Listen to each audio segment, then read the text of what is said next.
Bismillahirrahmanirrahim. Today we will discuss about organ and organ system level. Previous lecture में हम पढ़ चुके हैं अबाउट टिश्यू लेवल्स। तो उसके अंदर हमने पढ़ा था कि काफ़ी सारे सेल्स आपस में जब एक ही किस्म का फंक्शन परफॉर्म कर रहे हो तो उसे हम टिश्यू का नाम दे देंगे। ठीक है, तो ऑर्गन जो है जब डिफरेंट टाइप्स के टिश्यूज आपस में मिलके या आपस में कंबाइन होके कोई एक फंक्शन परफॉर्म करें तो उसे हम क्या नाम देते हैं भाई? ऑर्गन का। Group of different types of tissue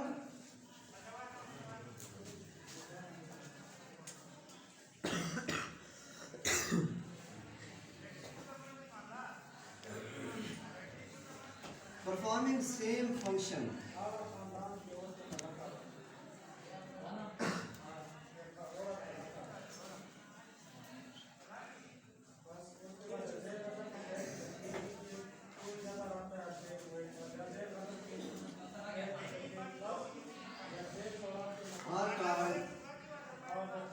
organ या मेक्स ऑर्गन। ठीक है, तो टिश्यू का एक ऐसा गिरोह जो आपस में इकट्ठे हो के क्या करें, कोई एक फंक्शन परफॉर्म करें, उसे ऑर्गन का नाम देंगे। ठीक है, ये टिश्यू एक से मतलब कि ज्यादा किस्म के टिश्यू हो सकते हैं, 2 या 3 आपस में मिलकर कोई एक ऑर्गन बना रहे थे और उस ऑर्गन का काम जो है स्पेसिफिक फंक्शन होता है। जैसा कि हम मिसाल में अगर देखें तो स्टमक जो है एक ऑर्गन है। ठीक है, तो स्टमक के अंदर कौन कौन से टिश्यू होते हैं?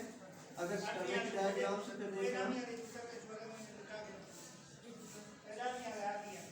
ठीक है, ये बॉडी के अंदर पाया जाता है ऑर्गन। इसका नाम क्या है? Stomach. It is specialized organ for digestion. ठीक है, तो इसके अंदर एपिथेलियल सेल्स भी होते हैं, सॉरी एपिथेलियल टिश्यू, या इनको जो है हम नाम देते हैं ग्राउंड टिश्यू का।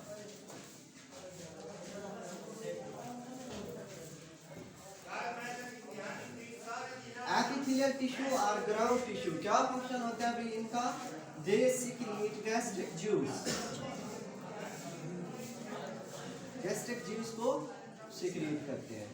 और दूसरा जो है इसके अंदर मस्कुलर टिश्यू होते हैं।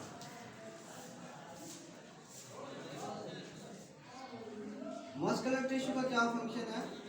Contractions in the walls of stomach, stomach की जो दीवारें हैं उनके अंदर कंट्रैक्शन और रिलैक्सेशन पैदा करते हैं। ठीक है, अच्छा हमने इधर क्या कहा कि मुख्तलिफ किस्म के टिश्यू जो फंक्शन परफॉर्म सेम करें। ठीक है, तो एक एपिथेलियल या ग्राउंड टिश्यू हो गए और दूसरे मस्कुलर टिश्यू हो गए। अब अगर हम फंक्शन देखें, इसका गैस्ट्रिक जूस को सीक्रेट करना और इसका कंट्रैक्शन। ठीक है, ये तो अलग अलग फंक्शंस जा रहे हैं, लेकिन गैस्ट्रिक जूस का पैदा करना और कंट्रैक्शन का पैदा करना, इन दोनों का जो मेन या एक बेसिक फंक्शन है वो सेम है। ठीक है, तो इस गैस्ट्रिक जूस का बेसिक फंक्शन किस चीज़ का होता है? डाइजेशन के लिए है। ठीक है, तो कंट्रैक्शन का मतलब ही क्या है? जब स्टमक की वॉल के अंदर कंट्रैक्शन रिलैक्सेशन हो रही होती है तो इसका मतलब भी क्या होता है? फूड को मिक्स कराना, ग्राइंड कराना। तो फूड की जो ग्राइंडिंग होती है उसे भी हम किस चीज़ का नाम देते हैं? डाइजेशन का। ठीक है, डाइजेशन कैसे डिफाइन की जाती है? The process in which larger molecules are broken down into smaller molecules. ठीक है, तो स्टमक की जो दीवारें हैं जब आपस में इस तरह से रोटेट होती हैं, कंट्रैक्ट होती हैं, तो वो जो खुराक इस स्टमक के अंदर होती है वो आपस में क्या हो रही होती है? मिक्सअप हो रही होती है। ठीक है, तो इस मिक्सअप होने से वो खुराक के जो लार्जर मॉलिक्यूल होते हैं वो भी छोटे छोटे पीसेस के अंदर ब्रेकअप होते हैं। तो बड़े मॉलिक्यूल का छोटे मॉलिक्यूल के अंदर तब्दील होना डाइजेशन कहलाता है। ठीक है, इन मस्कुलर टिश्यू का एक फंक्शन क्या है? कंट्रैक्शन है। कंट्रैक्शन से फिर क्या होती है? डाइजेशन। और दूसरा जो है खुराक, स्टमक की जो खुराक होती है उसको पोस्टीरियर एंड की तरफ भी धकेलता है। ठीक है, पोस्टीरियर पिछला, पोस्टीरियर एंड है ये स्टमक का और ये एंटीरियर एंड है। सही है, तो जब मस्कुलर कंट्रैक्शन होती है एक तो खुराक की डाइजेशन होती है और वो खुराक जो मुकम्मल तौर पर कायम बन चुकी होती है वो पोस्टीरियर एंड के बाद जो कहाँ पे चली जाती है? स्मॉल इंटेस्टाइन के अंदर चली जाती है। ठीक है, अच्छा भी इस गैस्ट्रिक जूस के अंदर कौन कौन सी चीज़ें शामिल होती हैं? तो इसके अंदर मोस्टली जो है एक HCl hydrochloric acid, pepsin, enzyme है ये, और म्यूकस। HCl का क्या फंक्शन है? मेजरली ब्रॉड फंक्शन जो है इसके दो है स्टमक की बॉडी के अंदर, ठीक है। एक तो किल दी जर्म्स,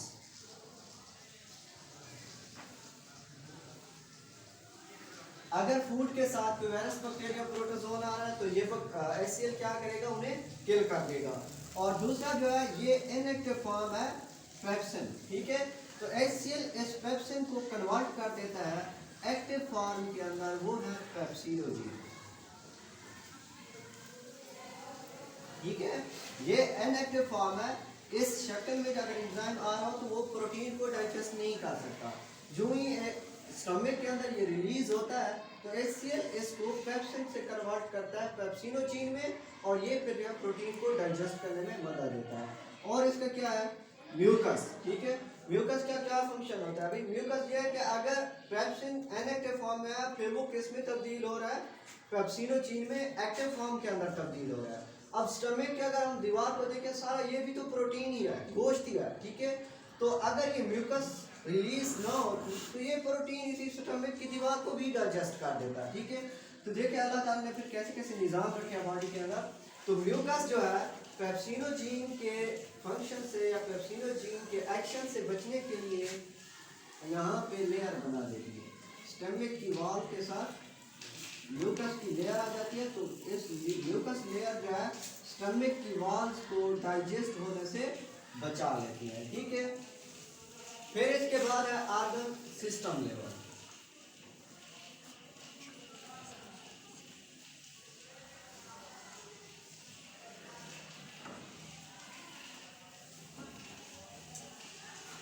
ऑर्गन सिस्टम लेवल, जब बहुत सारे ऑर्गन आपस में इकट्ठे होके कोई सेम फंक्शन परफॉर्म करें तो उसे ऑर्गन सिस्टम कहा जाता है, ठीक है। जैसा कि यहाँ पे लिखा है, group of different types of tissue performing same function makes organ. तो इसमें हम डिफाइन कैसे करेंगे इसको, group of different organ performing same function makes organ system.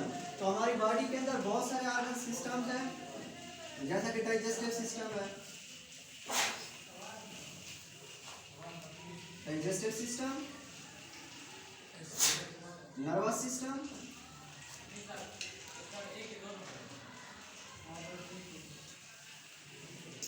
Blood circulatory system,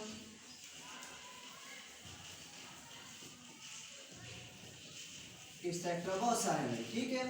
तो आज हम इस ऑर्गन सिस्टम के अंदर डाइजेस्टिव सिस्टम को पढ़ेंगे, ठीक है। डाइजेस्टिव सिस्टम इस वजह से कुछ पार्ट इसका हमने क्या किया, अंडरस्टैंड कर लिया कि स्टमक जो है इसी का पार्ट है, ठीक है। तो डाइजेस्टिव सिस्टम के अंदर बहुत सारे ऑर्गन्स आपस में मिलकर क्या बनाते हैं, डाइजेस्टिव सिस्टम। तो डाइजेस्टिव सिस्टम के अंदर कौन कौन से ऑर्गन आते हैं? पहला है बक्कल कैविटी, बक्कल कैविटी या फिर जैसे नाम देते हैं ओरल कैविटी। फिर इसके बाद होता है एसोफेगस,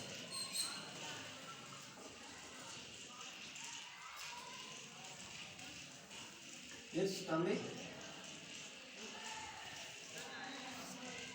फिर स्मॉल इंटेस्टाइन,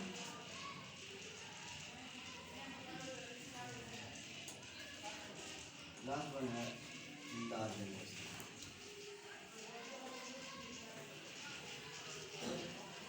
ये नेसेसरी पार्ट है, इसके मतलब कि ये जो है डाइजेस्टिव सिस्टम के ऑर्गन ये नहीं है, ठीक है।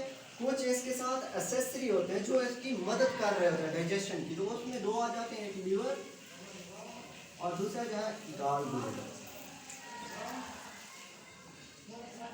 डायग्राम बना लेते हैं, जैसे जो है फिर इसीलिए समझ आ जाएगा। जैसे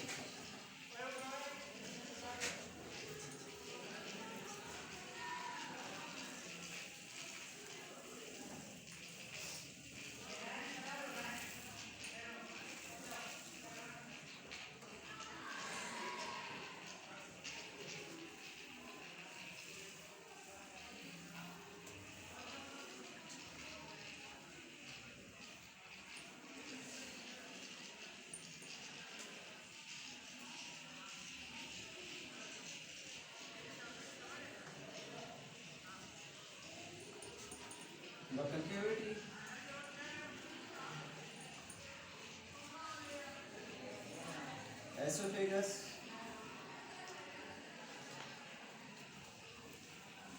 स्टमक, स्मॉल इंटेस्टाइन,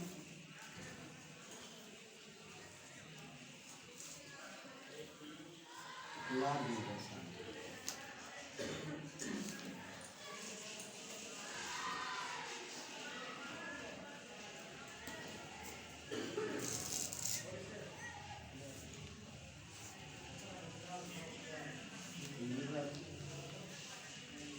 डाल दीजिएगा। यहाँ से निकल के वो जाके मिलती है ड्यूडिनम के अंदर, ठीक है। अच्छा भाई, बक्कल कैविटी पहला पार्ट है डाइजेस्टिव सिस्टम का, पहला ऑर्गन जो है बक्कल कैविटी। बक्कल कैविटी के अंदर दो चीजें आ जाती हैं जो कि डाइजेशन से रिलेटेड होंगी, एक टीथ और दूसरा जो है सलाइवरी ग्लैंड।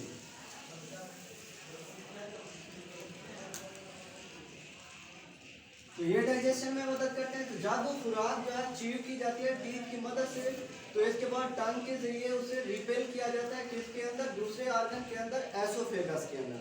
याद रखें एसोफेगस के अंदर डाइजेशन नहीं होती, ये सिर्फ एक पाथवे है, ठीक है, रास्ता है जो स्टमक को और बक्कल कैविटी को आपस में कनेक्ट करता है, ठीक है। तो खुराक इस एसोफेगस की मदद से कहाँ पे आ जाती है, स्टमक में। तो स्टमक के अंदर जब आ जाती है खुराक, तो फिर इसके अंदर मस्कुलर टिश्यू और दूसरा जो है फिर एपिथेलियल टिश्यू की सिक्रीशन से मजीद डाइजेशन होती है।